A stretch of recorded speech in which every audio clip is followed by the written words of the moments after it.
El cuento del padre Meuron. El padre Meuron estuvo muy voluble durante la cena del sábado. Soltaba exclamaciones, hacía ademanes.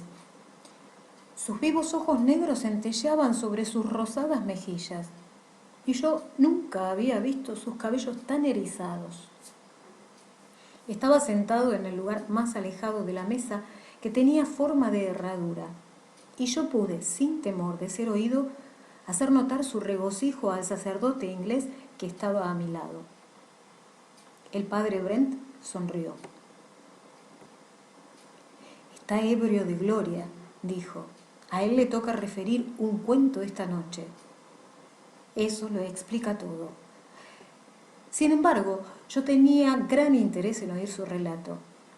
Abrigaba la convicción de que estaría lleno de oropel y de doncellas que se desmayaban y terminaban sus días en un convento, bajo la dirección espiritual del padre Meuron. Y cuando él ascendió a la tribuna, yo busqué un rincón penumbroso, un tanto apartado del semicírculo, donde podría quedarme dormido con solo desearlo, sin provocar comentarios. En realidad, la narración me tomó totalmente desprevenido. Cuando todos hubimos ocupado nuestros sitios y la pipa de Monseñor estuvo encendida y el propio Monseñor estirado en su silla plegadiza, el francés comenzó su historia. La relató en su propio idioma, pero yo trataré de daros una versión tan fiel como sea posible. Mi contribución a la serie de relatos comenzó sentado en el sillón de respaldo recto en el centro del círculo un tanto apartado de mí. Mi contribución a los relatos que van a referir estos buenos padres es una historia de exorcismo. He aquí una cuestión con la que no estamos muy familiarizados actualmente los que vivimos en Europa. Diríase, y yo así lo creo, que la gracia tiene cierta facultad, acumulada en el transcurso de los siglos, de saturar con su fuerza aún a los objetos del mundo físico. Por numerosas que sean las rebeldías de los hombres, los sacrificios ofrecidos y las oraciones elevadas poseen la facultad de refrenar a Satanás e impedir sus más formidables manifestaciones. Aún en mi infortunado país, en este momento, a pesar de la apostasía que se ha extendido ampliamente y del culto deliberado de Satanás, la gracia palpita en el aire. Y en efecto, rara vez sucede que un sacerdote tenga que lidiar con un caso de posesión demoníaca. En vuestra respetable Inglaterra también ocurre lo mismo. La piedad sencilla de los protestantes ha mantenido vivo, en cierta medida, el vigor del Evangelio. Aquí en Italia las cosas son un tanto distintas.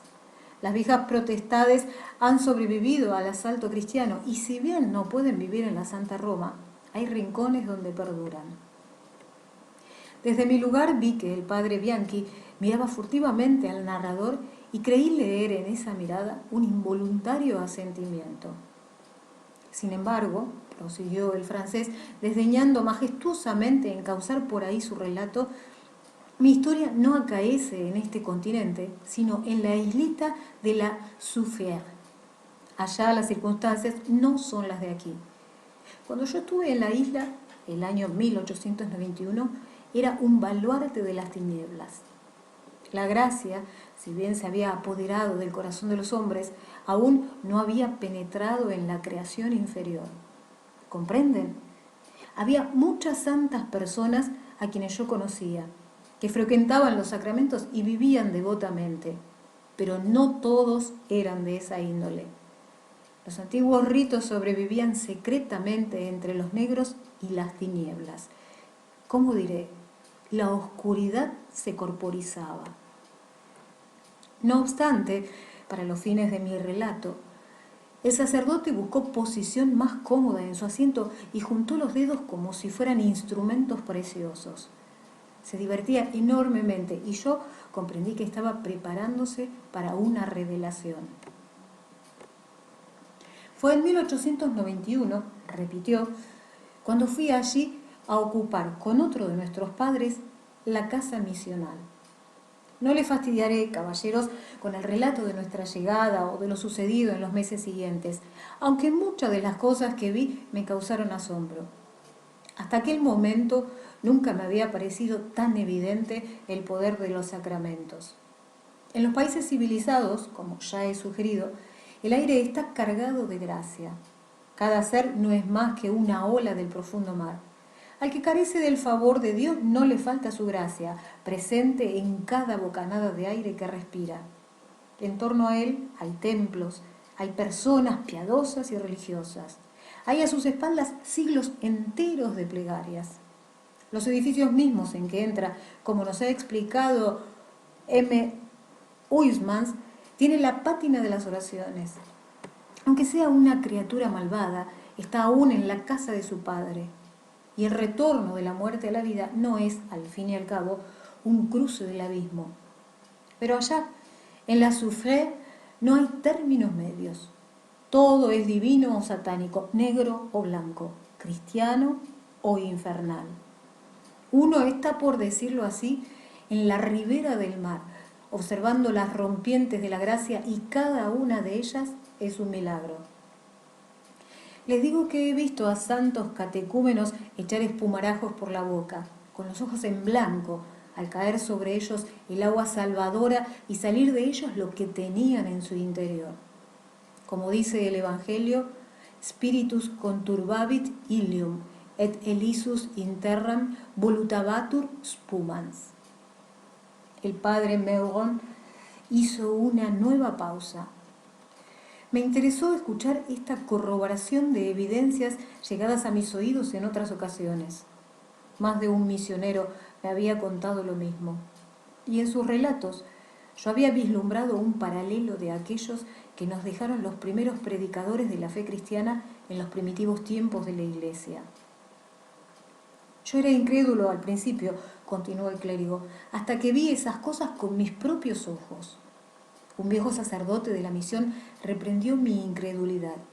Eres ignorante, me dijo, aún tienes las ínfulas de los recién salidos del seminario. Y sus palabras, amigos míos, eran justas. Un lunes por la mañana, estando reunidos en consejo, advertí que aquel viejo sacerdote tenía algo que decir. Se llamaba M. Lasserre.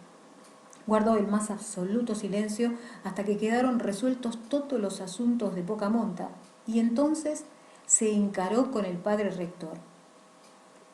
Monseñor ha escrito, dijo, y me ha otorgado el permiso necesario para realizar esa diligencia que usted conoce, padre mío, y me ordena llevar conmigo otro sacerdote. Solicito que sea el padre Meuron quien me acompañe. Este joven y celoso misionero necesita una lección.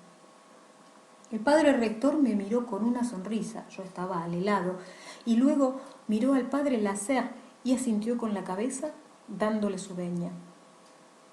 El padre Lasserre le explicará todo, dijo, incorporándose para rezar las oraciones. El buen padre me explicó todo como había dicho el padre rector. Al parecer se trataba de un exorcismo.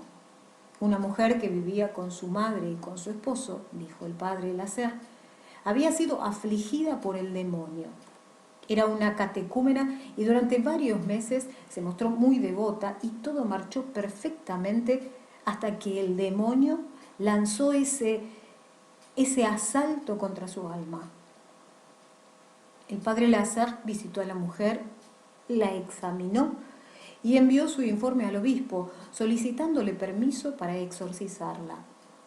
Y ese permiso había llegado por la mañana. No me atreví a decir al sacerdote que estaba errado y que se trataba de un ataque de epilepsia. Yo había leído algunos libros para adquirir conocimientos médicos y todo lo que entonces oí pareció confirmar mi diagnóstico. Los síntomas estaban ahí, fáciles de descifrar. ¿Qué quieren ustedes? El padre Meuron hizo nuevamente aquel pequeño gesto de que hablé antes. En mi juventud yo sabía más que todos los padres de la iglesia. Aquellos achaques de endemoniados no eran más que afección al cerebro, sueños y fantasías. Y si los exorcismos parecían dar resultado en esas gentes, ello era el efecto que ejercía en su imaginación la solemnidad del rito. Nada más. Río con feroz ironía. Ustedes lo saben todos, caballeros. Mis deseos de dormir se habían esfumado por completo. El sacerdote francés era más interesante de lo que yo pensara. Su aparatosidad se había disipado. Su voz temblaba un poco mientras denunciaba su propio engreimiento y empecé a preguntarme cómo se había producido ese cambio en su estado de ánimo. Salimos aquella tarde, dijo, retomando el hilo de su relato. La mujer vivía en el extremo más lejano de la isla, a un par de horas de viaje, quizá porque el terreno era accidentado. Y mientras caminábamos por el sendero, el padre Lasserre me contó algo más del caso. Al parecer, la mujer blasfemaba. El yo inconsciente, pensé para mis adentros, tal como lo ha explicado M. Jacot, una reafirmación del antiguo hábito de la mujer. Echaba espuma por la boca y ponía los ojos en blanco. Una afección cerebral, me dije. Le inspiraba terror el agua bendita y tan fieramente se debatía que nadie osaba echársela, porque le han enseñado a tenerle miedo, arguí. Y el buen padre hablaba, mirándome de reojo a las veces, y yo sonreía para mis adentros, convencido de que era un viejo simple que no había estudiado los nuevos libros. Se tranquilizaba después del anochecer, me dijo, y consentía en comer un poco. Casi todos sus ataques se producían al mediodía. Al oírlo, sonreí nuevamente. Yo conocía el motivo. El calor la afectaba. Era natural, lo afirmaba la ciencia, que al caer la tarde se sosegara. Si fuese el poder de Satanás el que la dominaba, seguramente se pondría más furiosa en la oscuridad que en la luz. Así lo declaran las Escrituras. Algo de esto dije al padre Lasserre, como si se tratara de una pregunta, y él me miró. Tal vez, hermano, dijo, ella esté más cómoda en la oscuridad y tema la luz, y por eso se apacigua cuando se pone el sol. Yo torné a sonreír para mis adentros. Cuánta piedad, me dije, y cuánta simpleza. La casa donde vivían aquellos tres seres estaba un poco apartada de las demás. Era una vieja barraca a la que se habían mudado unas semanas antes, porque los vecinos ya no podían soportar los gritos de la mujer. Y nosotros llegamos antes de que anocheciera. Era una tarde opaca, pesada y agobiante, y al avanzar por el sendero vi a la izquierda, entre la maraña de árboles, la montaña humeante. Nos rodeaba un gran silencio. No se agitaba el viento, y cada hoja se recortaba en acero contra el cielo colérico. Luego vimos el techo del cobertizo, allá abajo, y una nubecita de humo que escapaba por un agujero, pues no había chimenea. Nos sentaremos un ratito aquí, hermano, dijo mi amigo. No entraremos en la casa hasta que anochezca. Sacó su breviario y empezó a rezar sus maitines y laudes, sentado en un tronco caído al costado del sendero. Todo estaba muy silencioso en torno. Yo experimentaba terribles distracciones porque era hombre joven y me sentía muy excitado. Y aunque estaba convencido de que no vería otra cosa que un ataque de epilepsia, no es esta cosa agradable de ver. Pero finalizaba mi primer nocturno cuando vi que el padre Lasserre desviaba la vista del libro. Estábamos sentados a unas 30 yardas del techo de la cabaña, construida en una depresión del terreno, de suerte que el techo de la misma quedaba al nivel del terreno en que nos hallábamos sentados. Debajo había un pequeño espacio abierto, liso, de unas 20 yardas de ancho, y más allá se extendía nuevamente el bosque, y luego el humo de la aldea contra el cielo. Vi también el brocal de un pozo, junto al cual había un cubo, y parado junto a este un hombre, un negro, muy erguido, con una vasija en la mano. Aquel sujeto se volvió en el instante en que yo miraba en su dirección. Nos vio y dejó caer la vasija, y yo alcancé a ver sus dientes blancos. El padre Lasserre se incorporó y se llevó el dedo a los labios. Asintió 1 o 2 veces con la cabeza. señaló al oeste, donde el sol iba tocando el horizonte, y el individuo respondió a su vez con un movimiento de cabeza y se inclinó para recoger la vasija. La llenó con el agua del balde y regresó a la casa. Miré al padre Lasserre y él devolvió mi mirada. Dentro de 5 minutos, dijo, ese es el marido. ¿No le ha visto las heridas? Solo le había visto los dientes, repuse, y mi amigo meneó nuevamente la cabeza y se dispuso a concluir su nocturno. El padre Meron hizo una nueva pausa dramática. Su rostro rubicundo parecía un poco más pálido que de costumbre a la luz de las bujías, aunque no había contado aún nada capaz de justificar su aparente horror. Evidentemente, algo se avecinaba.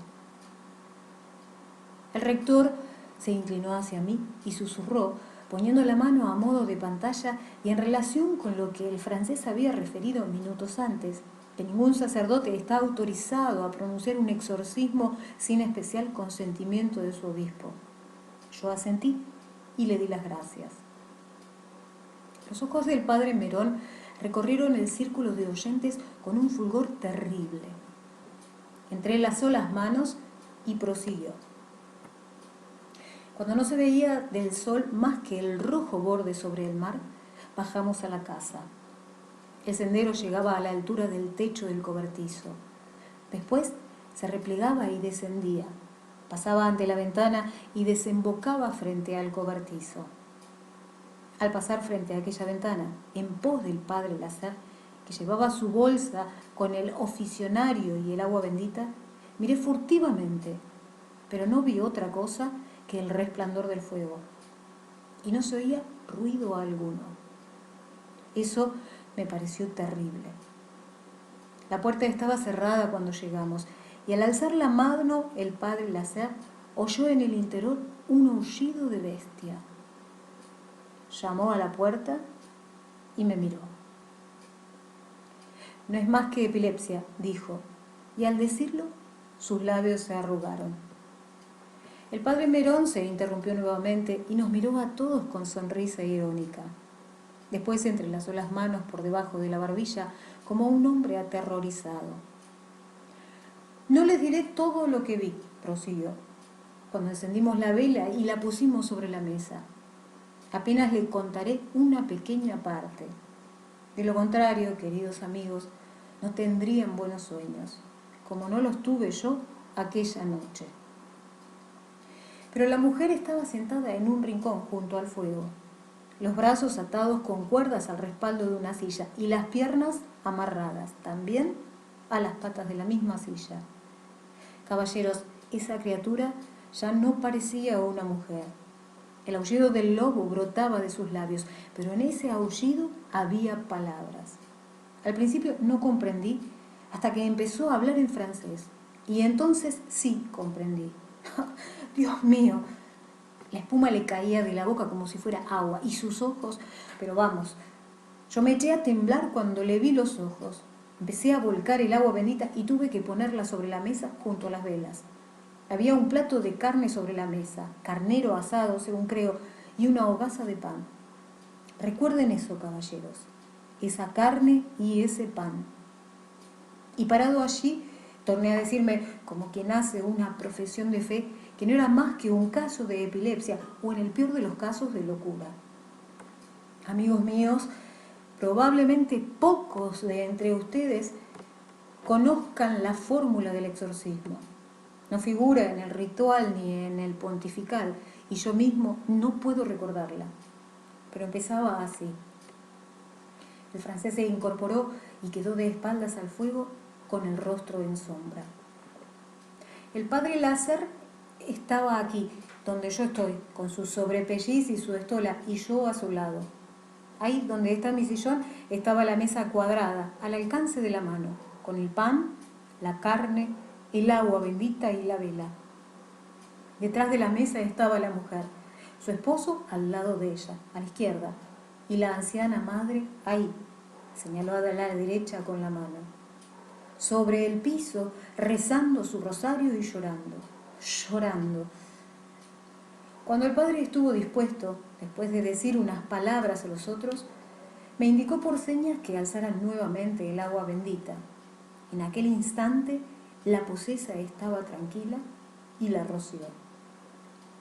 Cuando levantó la mano, ella alzó los ojos y había en ellos una expresión de terror, como si fueran a golpearla. Y al caer las gotas, saltó hacia adelante y la silla saltó también. Su marido se abalanzó sobre ella y arrastró la silla al punto de partida. Pero, oh Dios mío, era terrible verlo. Sus dientes brillaban como si estuvieran sonriendo, pero las lágrimas corrían por su cara. Entonces ella gimió como un niño dolorido, como si el agua bendita la abrazara, alzó los ojos y clavó la mirada en su hombre, como rogándole que enjuagara las gotas. Y mientras sucedía todo esto, yo seguía diciéndome que no era otra cosa que el terror de su mente por el agua bendita, que era imposible que estuviese poseída por Satanás, que no era más que locura y epilepsia. El padre Lasserre siguió rezando sus oraciones y yo dije amén.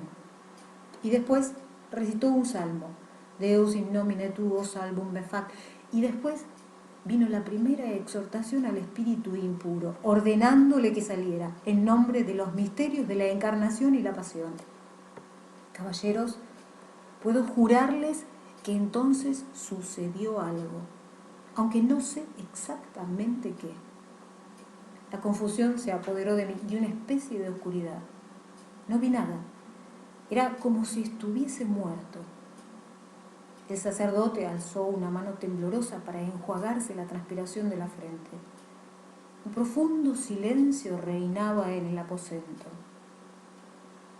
Miré a Monseñor y vi que tenía la pipa a 2 centímetros de la boca, que sus labios colgaban flojos y laxos y que tenía los ojos fijos.